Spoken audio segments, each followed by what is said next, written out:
ಆರಮುಲೆ ಕಥೆಯ ಹೀರೋ ಅಜಿತ್ ಕಿಶನ್ ದಾಸ್. ಇವನು ಪಕ್ಕಾ ಹೋಪ್ಲೆಸ್ ರೊಮ್ಯಾಂಟಿಕ್.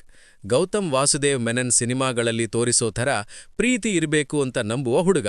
ಆದರೆ ರಿಯಲ್ ಲೈಫ್ನಲ್ಲಿ ಅವನ ಪ್ರೀತಿ ಕಥೆಗಳು ಫೇಲ್ ಆದಾಗ ಅವನ ಪೋಷಕರು ಅವನನ್ನು ಒಂದು ಮ್ಯಾಟ್ರಿಮೋನಿ ಏಜೆನ್ಸಿಗೆ ಕೆಲಸಕ್ಕೆ ಸೇರಿಸ್ತಾರೆ. ಅಲ್ಲಿ ಸಿಗೋ ಬಾಸ್ ಅಂಜಲಿ, ಶಿವಾತ್ಮಿಕಾ ರಾಜಶೇಖರ್. ಅವಳು ಅಜಿತ್ನ ಕಂಪ್ಲೀಟ್ ಆಪೋಸಿಟ್. ಪ್ರೀತಿ ಅಂದ್ರೆ ಬರೀ ಲಾಜಿಕ್, ಅದು ಮ್ಯಾಜಿಕ್ ಅಲ್ಲ ಅಂತ ನಂಬುವ ಪ್ರಾಗ್ಮ್ಯಾಟಿಕ್ ಹುಡುಗಿ. ಈ ಇಬ್ಬರು ಪ್ರೀತಿ ಬಗ್ಗೆ ಪರಸ್ಪರ ವಿರುದ್ಧಾಭಿಪ್ರಾಯಗಳನ್ನು ಹೊಂದಿರುವವರು ಒಂದು ಮ್ಯಾಚ್ ಮೇಕಿಂಗ್ ಏಜೆನ್ಸಿಯಲ್ಲಿ ಹೇಗೆ ಕೆಲಸ ಮಾಡ್ತಾರೆ? ಅವರ ನಡುವೆ ಪ್ರೀತಿ ಹುಟ್ಟುತ್ತಾ? ಅದಕ್ಕೆ ಅವರಿಗೆ ಎದುರಾಗುವ ಸವಾಲುಗಳೇನು? ಇದು ಸಿನಿಮಾದ ಮುಖ್ಯ ಕಥೆ.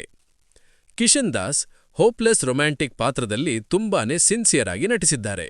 ಅವನ ಪಾತ್ರದ ಅಮಾಯಕತೆ, ಆ ನಂತರ ಬರುವ ಬದಲಾವಣೆ ಚೆನ್ನಾಗಿ ಮೂಡಿಬಂದಿದೆ.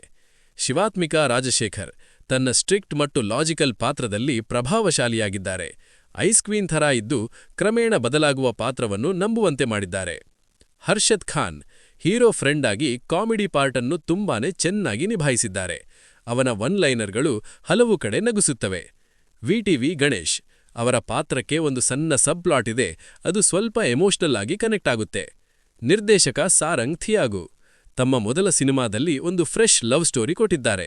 ಕಥೆಯ ನಿರೂಪಣೆಯಲ್ಲಿ ಒಂದು ಬ್ರೀಝಿ ಫೀಲ್ ಇದೆ, ಅಂದರೆ ನೋಡಕ್ಕೆ ತುಂಬಾ ಹಗುರವಾಗಿ ಖುಷಿ ಕೊಡುತ್ತೆ. ಪ್ರೀತಿಯನ್ನು ತುಂಬಾ ರಿಯಲಿಸ್ಟಿಕ್ ಆಗಿ ತೋರಿಸಲು ಪ್ರಯತ್ನಿಸಿದ್ದಾರೆ.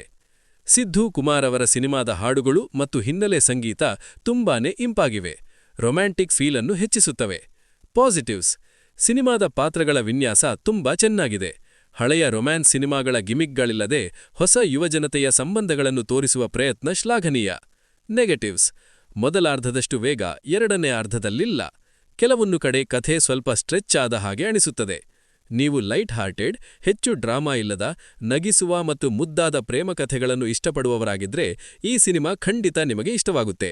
ಸಿನಿಮಾದ ಕೊನೆಯಲ್ಲಿ ಪ್ರೀತಿ ಅಂದ್ರೆ ಬರೀ ಮ್ಯಾಜಿಕ್ ಅಲ್ಲ, ಅದನ್ನು ಸಂಪಾದಿಸಬೇಕು ಎಂಬ ಒಂದು ಸಿಂಪಲ್ ಮೆಸೇಜ್ ಕೂಡ ಇದೆ.